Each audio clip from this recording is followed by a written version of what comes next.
WOODSYDOC here. In this video, I'm going to show you how to go from this to something more like this.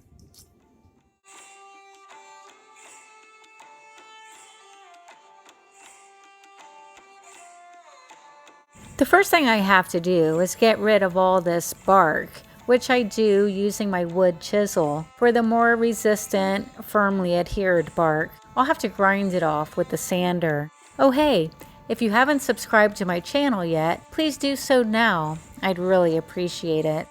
This piece has a spalted section, which means fungus invaded the wood at some point. When choosing a piece to work with, this is not a bad thing. The fungus creates all these beautiful lines and swirl patterns, which really makes for a beautiful design. I'm starting with an 80 grit sandpaper to get rid of any remaining bark and all the rough edges. We can't forget about the inside. There's a lot of dead wood here that has to be chiseled away. I love woodworking. It's my way to bring something that was once thriving and majestic back to life again. Others may see a piece of wood as something to throw in the fire pit. Not me. I see it as a beautiful piece of art begging to come back to life. Woodworking can definitely be a practice in mindfulness. Mindfulness is the quality of being fully present and engaged in what you're doing. It's the ability to be present in the moment, which then leads to decreased stress and blood pressure. On the flip side, if you're not fully focused and engaged when working with wood, you can end up with frustration, higher blood pressure, and even an injury.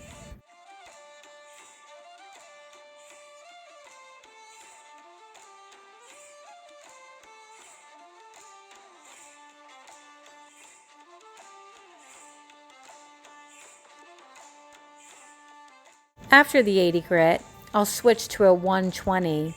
This paper continues to remove the softer wood, leaving a nice smooth finish. I can also round off any edges that were left behind from the 80 grit.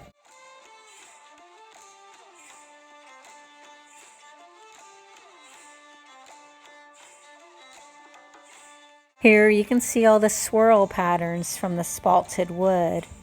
As I sand this area, there's still a lot of dust that comes off, so I'm going to continue sanding until most of that is gone.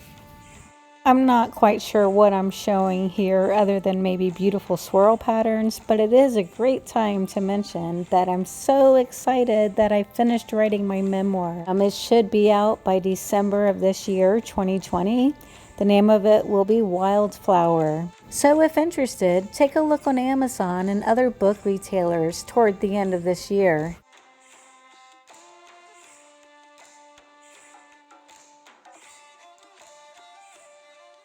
As always, I like to dampen a small piece of the wood to get an idea of what color the final project will be. Even though I've been sanding for a while, this white area here is still very rough and fibrous, so now I'm going to have to focus the edge of the mouse sander on this area.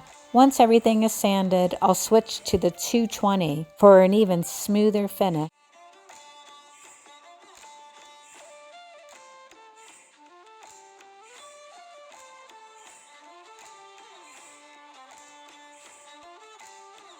Here I have most of the white powdery wood gone, and you can see even more patterns showing up underneath.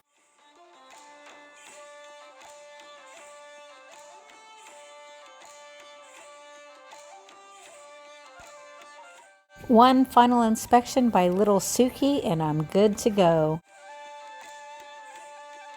So, what to do with all these nooks and crannies and hard to reach areas? Well, I pull out the Dremel. There's also an attachment extender cord which makes it easier to reach in some of the areas. I play around with different bits depending on what needs to be done. A rough cutting bit will remove wood, while a fine diming bit I'll use for smoothing and sanding.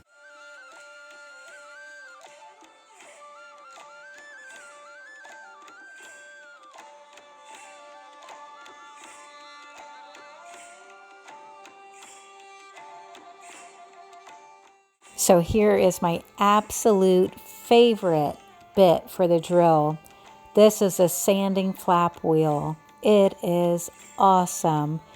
And I swear you find them at the hardware store for about $10, something ridiculous. But don't be worried, you can get them online for about $2 each.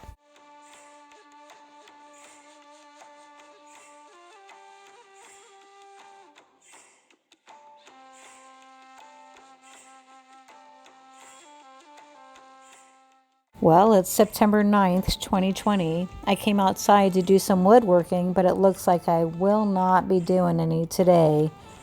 It is crazy out. Everything is orange from the California wildfires. It's so sad.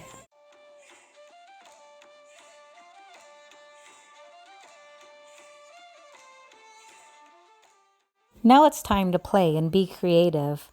I personally love adding agate stones to my wood sculptures, so whenever I'm at a rock shop, I'll pick up a few to have on hand. I hold each one up to the light to fully see its splendor.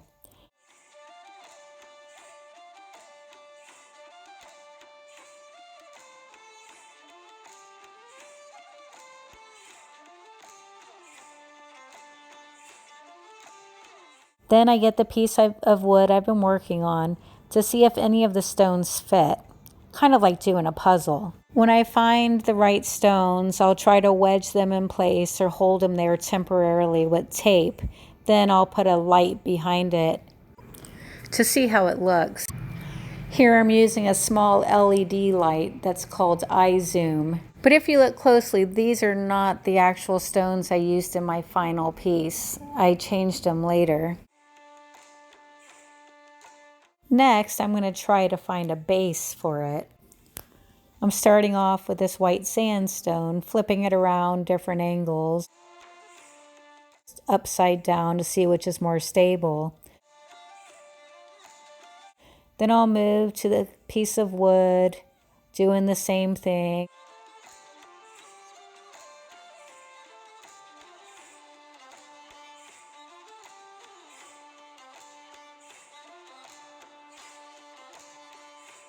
So I mixed up my epoxy and now it's time to put in my stones.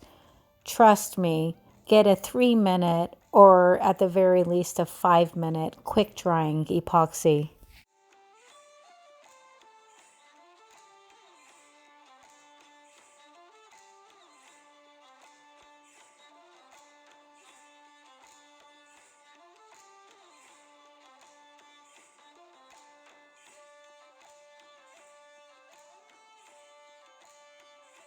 Next, I'll apply my homemade beeswax finish, which is basically melted beeswax with some olive oil. Then I let harden into a paste. I'll apply that, massage it in. I do have a separate video on how to make this. I'll attach a link to that at the end of this clip. And there's my finished product. I hope you liked this video and I hope you learned a little bit. If you did, please give me a thumbs up, a like, and subscribe to my channel. Thank you for watching.